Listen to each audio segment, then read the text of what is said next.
Good morning students.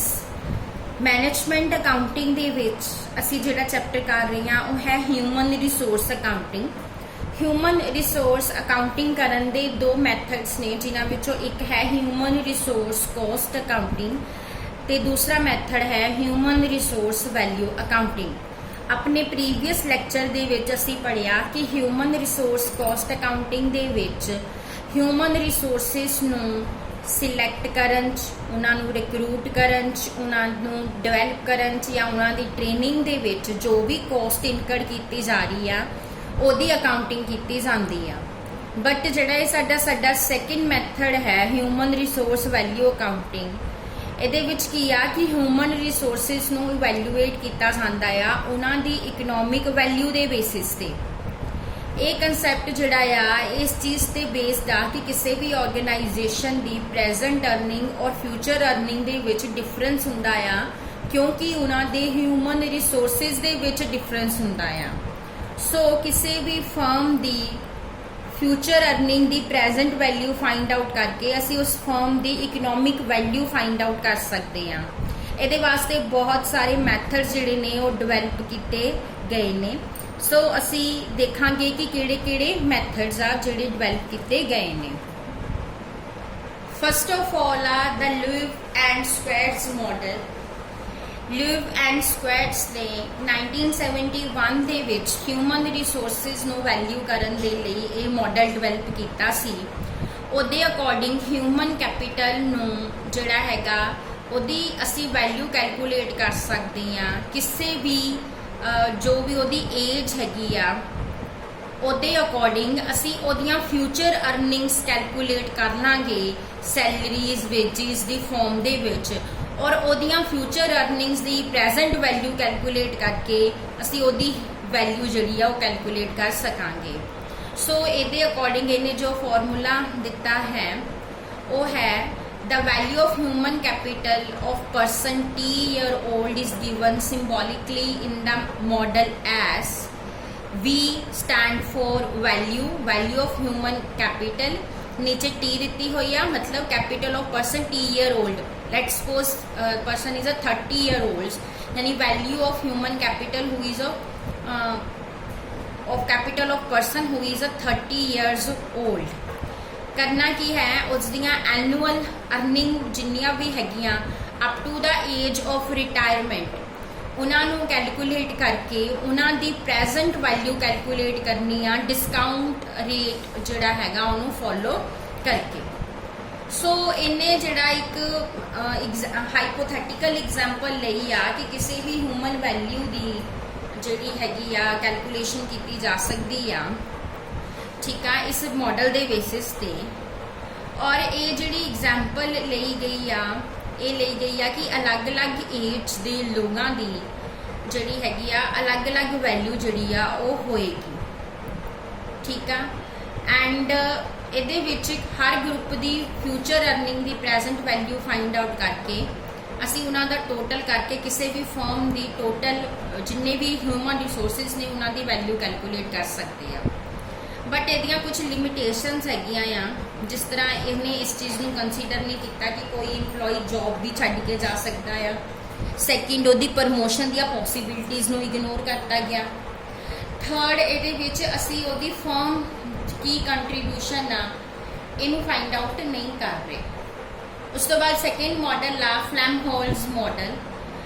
ਉਹਦੇ इस model के अकॉर्डिंग की आ कि एक इंडिविजुअल की जिहड़ी ऑर्गेनाइजेशन च वैल्यू आ उन्होंने असी फाइंड आउट कर सकते हैं उहदियां सर्विसिज के बेस के उत्ते जिहड़ियां कि उस ऑर्गेनाइजेशन दे विच रेंडर करेगा अपने time period they which different positions से डिफरेंट स्टेट्स से।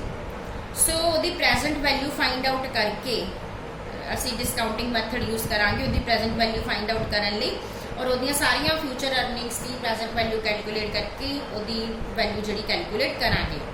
सो इन्हें की सानू स्टैप्स की लेने पैणगे। सब तो पहला तो टाइम पीरियड फाइंड आउट करना पेगा कि वो ऑर्गेनाइजेशन दे विच किन्ने टाइम लिए काम करेगा। सैकेंड ये फाइंड आउट करना पेगा कि वो अलग अलग पोस्टां ते किन्नी किन्नी देर काम करेगा। थर्ड पहला ये फाइंड आउट करना पड़ेगा कि वो किहड़ियां पोस्टां ते काम करेगा एंड थर्ड की है फाइंड आउट करना पड़ेगा कि वो किस किस पोस्ट ते कितनी देर काम करेगा। उस तो बाद उहदी जिहड़ी हैगी आ असी एक्सपैक्टेड सर्विस जिहड़ी आ वो कैलकुलेट करांगे एंड नैक्सट की आ फिर उहदी सर्विस कैलकुलेट करके उहदी मॉनेटरी जिहड़ी वैल्यू हैगी आ फ्यूचर अर्निंग्स के बेसिस ते वो कैलकुलेट की जाएगी एंड फाइनली उहदी प्रेजेंट वैल्यू कैलकुलेट करांगे और इस बेसिस ते जिहड़ा हैगा आ उहदी ह्यूमन रिसोर्सिस कैपिटल कैलकुलेट की जा सकती है। सो ये मैथड लैब के मैथड नालों जिहड़ा आ इंप्रूवड आ क्योंकि इन्हें इस चीज़ नूं भी कंसीडर किया कि इंपलॉय छड्ड के जा सकता है, इस चीज़ नूं भी कंसीडर किया उहदी प्रमोशन हो सकती है। सो इन्हां चीज़ों नूं कंसीडर किया गया बट फिर भी यदि एक मेजर ड्रॉबैक ये है कि ये फाइंड आउट करना मुश्किल है कि वो डिफरेंट पोस्ट ते कितनी देर जिहड़ा हैगा काम करेगा। उस तो बाद थर्ड मैथड आ गायर्स एंड रॉबिन्सन का मैथड। ये जिहड़ा 1972 दे विच institute of cost and management account and institute of personnel management ने गायर्स एंड रॉबिन्सन नूं स्पॉन्सर किया सी कि वो ह्यूमन एसेट अकाउंटिंग ते एक रिपोर्ट जिहड़ी आ देण। सो उन्होंने की सजैसट किया सी कि ह्यूमन एसट्स नूं मैजर करन दे लई सानूं ह्यूमन एसेट मल्टीप्लायर मैथड जिहड़ा यूज़ करना चाहिए आ। इस मैथड के अकॉर्डिंग किसी भी ह्यूमन रिसोर्स की वैल्यूएशन जिहड़ी आ उस तरीके नाल कीती जानी चाहिए है जिद्दां कि एक ऑर्गेनाइजेशन दे विच एसेट्स की वैल्यूएशन जिहड़ी है कीती जांदी आ। सो ह्यूमन एसेट्स की वैल्यू कैलकुलेट करन दे लई एक चीज़ जिहड़ी इत्थे बेस लिया गया आ वो लिया गया ह्यूमनस के रिसोर्सिज के जिहड़े रेमनरेशन ने या फिर एक पर्टिकुलर सेम ग्रेड के जो लोग काम कर रहे हैं उन्होंने रेमनरेशनस लए गए हैं और उन्होंने मल्टीप्लाई किया गया है उस फैक्टर के नाल और इस फैक्टर को कैलकुलेट किया गया है कि उस परसन की बिजनेस की सक्सैस दे विच कितनी कॉन्ट्रीब्यूशन आ उहदे नाल मल्टीप्लाई करके उहदी वैल्यू जिहड़ी है कैलकुलेट की जाती है। ठीक है। सो टोटल वैल्यू कैलकुलेट करने के लिए की है कि आप सारे इंडिविजुअल्स की जो वैल्यू कैलकुलेट करनी है वह फिर टोटल कर लेना। जिस तरह इन्होंने एग्जाम्पल दी है कि मान लो फर्म के कोल 4 तरह के इंपलॉइज ने ABCD चारां के रेमनरेशन दे 5 लाख 7 लाख 10 लाख 3 लाख उहदे तो बाद उन्होंने रेलेवेंट फैक्टर कैलकुलेट किया गया उन्होंने कॉन्ट्रीब्यूशन के बेसिस से 4 3 2 1 और वो मल्टीप्लाई करके उन्होंने वैल्यू कैलकुलेट कर ली गई एंड टोटल करके टोटल वैल्यू कैलकुलेट कर ली गई। उस तो बाद नैक्सट मैथड है Hermanson's unpurchased goodwill and adjusted discounted future wage model. इन्हें जोड़े है हरमनसन ने ह्यूमन रिसोर्सिज को मैजर करने के लिए 2 मॉडल सजैसट किए हैं। सब तो पहला हैगा अनपरचेज गुडविल मॉडल। इस मॉडल के अकॉर्डिंग किसी भी ऑर्गेनाइजेशन जो ह्यूमन रिसोर्सिज आ उन्होंने वैल्यू जी आ वो कैलकुलेट की जाएगी उहदियां अर्निंग्स दी नॉर्मल अर्निंग्स तो कितनी एक्सैस आ उन्होंने कैपिटलाइज करके जिस तरह असी गुडविल कैलकुलेट करते सी ना कैपिटलाइजेशन मैथड फॉलो करके कि ऑर्गेनाइजेशन का प्रॉफिट कितना आ एंड नॉर्मल प्रॉफिट कितना माइनस करके असी सुपर प्रॉफिट कर लेंदे सी एंड उन्होंने कैपिटलाइज कर लेंदे सी। सेम वही मैथड इत्थे लगना आ। असी देखना कि उहदियां अर्निंग्स की आ एंड ऑर्गेनाइजेशन दे विच सेम इंडस्ट्री दे विच नॉर्मल अर्निंग्स की आ एक्सैस कढ लैनी और उस एक्सैस नूं फिर कैपिटलाइज कर लेना। ठीक है। और उहदे बेसिस ते उहदी जिहड़ी आ वैल्यू कैलकुलेट की जानी आ।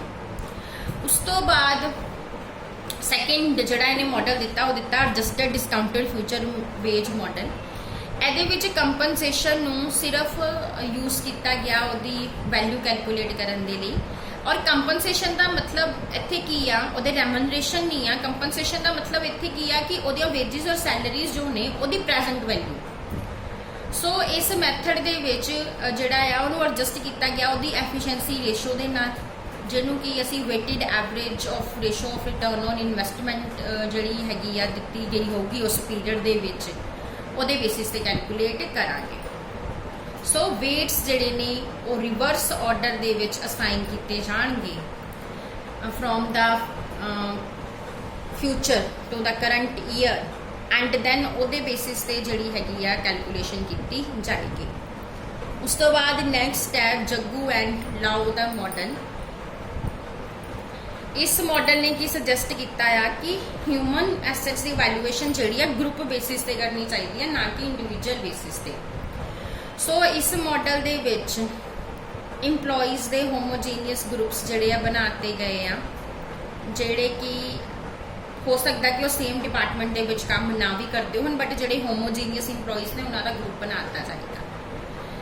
सो कहते ये डिफिकल्ट है प्रिडिक्ट करना कि किसी पर्टिकुलर इंडिविजुअल जोड़ा आ वो कितनी देर ऑर्गेनाइजेशन दे विच काम करेगा, वो प्रमोशन के की चांसिस होंगे, बट ग्रुप बेसिस ते ये फाइंड आउट करना ईजी आ, वो प्रमोशन के चांसिस ओदी स्टे। ठीक है, सो जेडे ऑर्गेनाइजेशन लीव कर जाएंगे आने वाले टाइम पीरियड वो भी पता लग जाएगा। सो ये मैथड जोड़ा आ ये असी मूवमेंट के पैटर्नस जोड़े ने वो कंसीडर करांगे। ठीक है, उस तो बाद नैक्सट मैथड हैगा मोरसे नैट बेनिफिट मॉडल। इस मॉडल के अकॉर्डिंग ह्यूमन कैपिटल नू वैल्यू करना आ, उहदे जो नैट बेनिफिट ऑर्गेनाइजेशन डिराइव कर रही आ उहदियां सर्विसेज तो उहदी प्रेजेंट वैल्यू कैलकुलेट करके। सो किहड़े स्टैप्स ने? सब तो पहला फ्यूचर जो भी सर्विसेज उस इंप्लॉय ने करनिया आ उन्होंने ग्रॉस वैल्यू कैलकुलेट करनी है, फिर कॉस्ट कैलकुलेट करनी है जो भी उन्होंने पेमेंट की गई, और फिर ग्रॉस वैल्यू चो कॉस्ट माइनस करके वह नैट बेनीफिट जोड़ा है कैलकुलेट करना है। एंड दैन वह जो नैट बेनीफिट कैलकुलेट किया उन्होंने एक प्री डिटरमिन जो रेट ऑफ डिस्काउंट आ उन्होंने यूज़ करके वो प्रेजेंट वैल्यू कैलकुलेट करनी है। सो ये डिफरेंट मॉडल सी ह्यूमन रिसोर्स वैल्यू अकाउंटिंग दे जोड़े कि डिवेलप किए गए हैं कैलकुलेशन करने के लिए। हम नैक्सट है ऑब्जेक्शंस कि ह्यूमन रिसोर्स अकाउंटिंग के अगेंस्ट ऑब्जेक्शंस की आ कि क्यों ये नहीं करनी चाहिए। सब तो पहला तो यह है कि ये कहा जाता है कि बाकी एसेट्स और ह्यूमन रिसोर्सिस के विच डिफरेंस होंदा है, सो इन्हों तुसी सेम मैथड के नाल वैल्यू जोड़ा है वो नहीं कर सकते। उस तो बाद सैकेंड की आ ह्यूमन रिसोर्सिस नू वैल्यू करन दे मैथड्स जिहड़े ने वो सारे डिफरेंट ने एक दूसरे तो। सो आपां किहड़ा मैथड अडॉप्ट करना ये भी मुश्किल है। थर्ड की है कि कोई भी टैक्स लॉ ह्यूमन रिसोर्सिस नू एज अ एसेट रिकॉग्नाइज नहीं कर रहा, सो ये जस्ट एक थ्योरेटिकल कंसैप्ट है। एंड फोर्थ की है कि जिहड़े फैक्टर्स ह्यूमन रिसोर्स अकाउंटिंग दे विच इंक्लूड किए गए वो जस्ट एक अबस्ट्रैक्ट ने, कोई प्रिसाइज मेजर नहीं है मॉनेटरी टर्म्स के विच। सो ये ऑब्जेक्टिविटी की जी कमी है। हम लास्ट टॉपिक की है कि ह्यूमन रिसोर्स अकाउंटिंग इंडिया के विच किद्दां कीती जा रही है। इंडिया के विच इंडियन कंपनी एक्ट 1956 के अंडर फाइनैशियल स्टेटमेंट्स प्रिपेयर कीतियां जांदियां हैं। सो यहो जी कोई प्रोविजन नहीं हैगी एक्ट विच कि ह्यूमन रिसोर्सिस नू फाइनल अकाउंट्स के विच डिस्कलोज किया जाए। और जिहड़ी प्रोविजन एक हैगी आ एक्ट दे विच वो हैगी आ कि इंप्लॉइज ते जो उन्होंने रेमनरेशनस असी पे कर रहे हैं, ठीक है, वो बारे इनफॉर्मेशन जी डिस्कलोज की जाए। अगर वो रेमनरेशन असी 36,000 एनुअली तो ज़्यादा पे कर रहे हैं वो भी P&L फुट नोट नीचे फुट नोट के तौर पर करना है। बट कुछ जोड़े पब्लिक सैक्टर्स है WHEL, SAIL, ONGC, MMTC, HMTO, YL, ACC and NTPC उन्होंने स्टार्ट कर दिता है वो अपनी एनुअल रिपोर्ट्स में एडिशनल इनफॉर्मेशन के तौर पर अपने ह्यूमन रिसोर्सिस की वैल्यूएशन जी हैगी आ वो दे रहे हैं। सो ज़्यादातर कंपनीज ने लिव एंड स्क्वाड्स का मॉडल जोड़ा हैगा आ वो कुछ मॉडिफिकेशंस करके अडॉप्ट किया है। बट इन्होंने सारिया दी जो पॉलिसीज हैगियां यूनीफॉर्म नहीं है या इंटरनेशनल एक्सैप्टेड अकाउंटिंग स्टैंडर्ड्स हजे तक कोई भी नहीं बनिया, ना ही कोई प्रोफैशनल बॉडीज़ द्वारा कोई गाइडलाइनस बनिया ने ह्यूमन रिसोर्सिस नू वैल्यू करने। ये नाल ही साडा अज का ये चैप्टर जोड़ा आ खत्म होता है। Thank you.